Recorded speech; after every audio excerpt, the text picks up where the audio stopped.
खरी खरी में एक बार फिर आपका बहुत बहुत स्वागत है। इस वक्त हमारे साथ हैं मध्य प्रदेश के लोक निर्माण विभाग, ऊर्जा और सूचना प्रौद्योगिकी विभाग के मंत्री कैलाश विजयवर्गीय जी, जिनसे बातचीत हम जारी रखेंगे।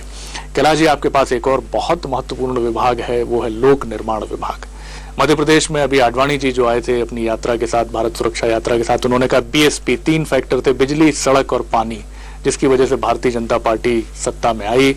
आपके पास बिजली भी है, आपके पास सड़क भी है, और बिजली से ही जुड़ा पानी का मसला क्योंकि पानी की आपूर्ति बिजली से ही होती है। सड़क में मध्य प्रदेश की क्या स्थिति है? कहा जा रहा है काफी अच्छी स्थिति है, काफी सड़कें बनी हैं, अच्छी व्यवस्था हुई है, लेकिन अभी बहुत कुछ किया जाना बाकी है। और खासतौर से जो सड़कें बनी हैं उनकी शक्ल ऐसी ना हो जाए कि वो 1-1.5 साल में ही फिर पहचान में ना आए और फिर उसी गड्ढे का साम्राज्य हो जाए। इससे बचने के लिए क्या कर रहे हैं और क्या इस दिशा में आप प्रिकॉशंस बरत रहे हैं? देखिए, पहली बात तो ये है कि पिछले लगभग 2.25 वर्ष में हमने 12,000 किलोमीटर सड़कें बनाई हैं। मुझे ये कहते हुए बहुत गर्व है कि आडवाणी जी की यात्रा के दौरान दिल्ली से काफी पत्रकारों का एक दल आया था। उन्होंने व्यक्तिगत रूप से मुझे बुलाया और कहा कि हम आपको धन्यवाद देना चाहते हैं कि लोकसभा के वक्त हम मध्य प्रदेश आए थे और तब सड़कें देखी थी और अभी की सड़कें देखी, और ऐसा नहीं कि हम आडवाणी जी वाली यात्रा वाली सड़कें देखी, हमने दूसरी सड़कें भी देखी। तो हमारा दिल कहा कि मैं आपको बधाई दूं। तो दिल्ली के सब पत्रकारों ने मुझे बुलाकर इंदौर में बधाई दी। और मैं बहुत दावे से कह सकता हूं कि पिछले 10 वर्षों में कांग्रेस के शासन में जितनी सड़क नहीं बनी उतनी हमने अभी 2.25 साल में बनाई है।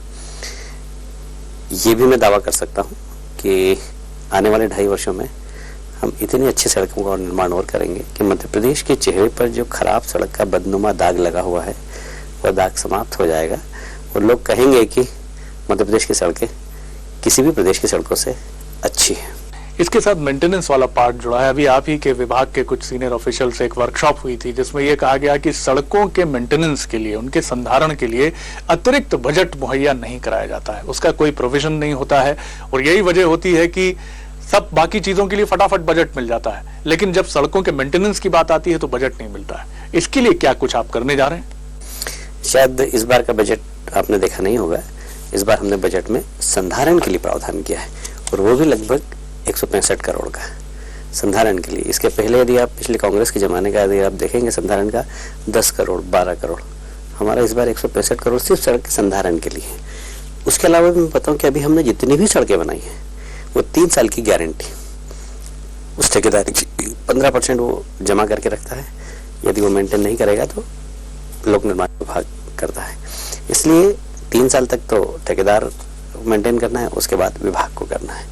तो हमने पहली बार इतना बड़ा बजट संधारण के लिए रखा है, क्योंकि सड़क का संधारण भी बहुत ज़्यादा ज़रूरी है, विशेषकर बरसात के पहले और बरसात के बाद में।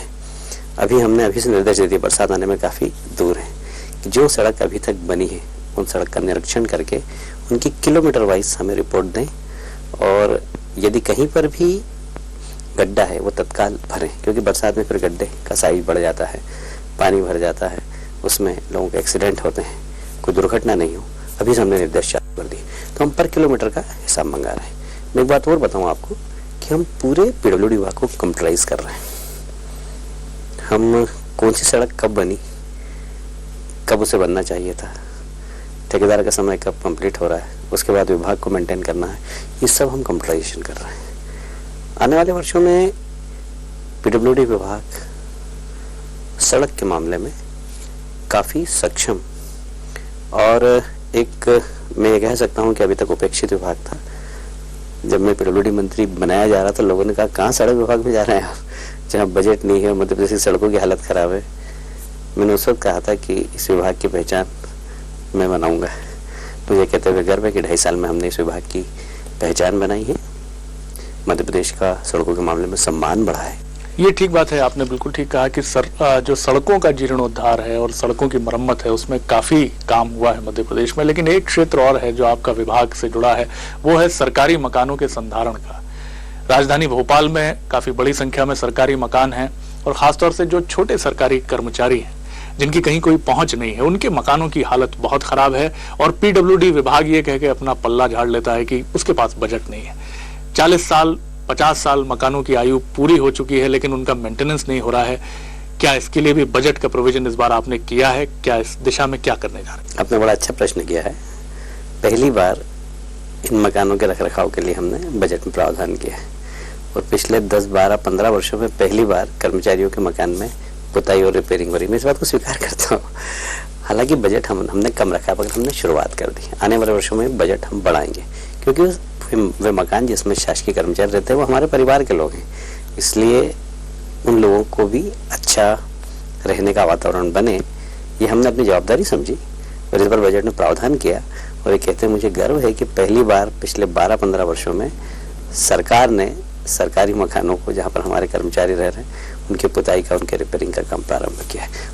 आने वाले वर्षों में हम उस बजट को और बढ़ाएंगे। कैलाश जी, आपसे बातचीत हम जारी रखेंगे। वक्त एक छोटे से ब्रेक का है, आप कहीं जाइएगा मत। इस वक्त हमारे साथ हैं मध्य प्रदेश के ऊर्जा, लोक निर्माण विभाग और सूचना प्रौद्योगिकी विभाग के मंत्री कैलाश विजयवर्गीय जी, जिनसे बातचीत हम जारी रखेंगे।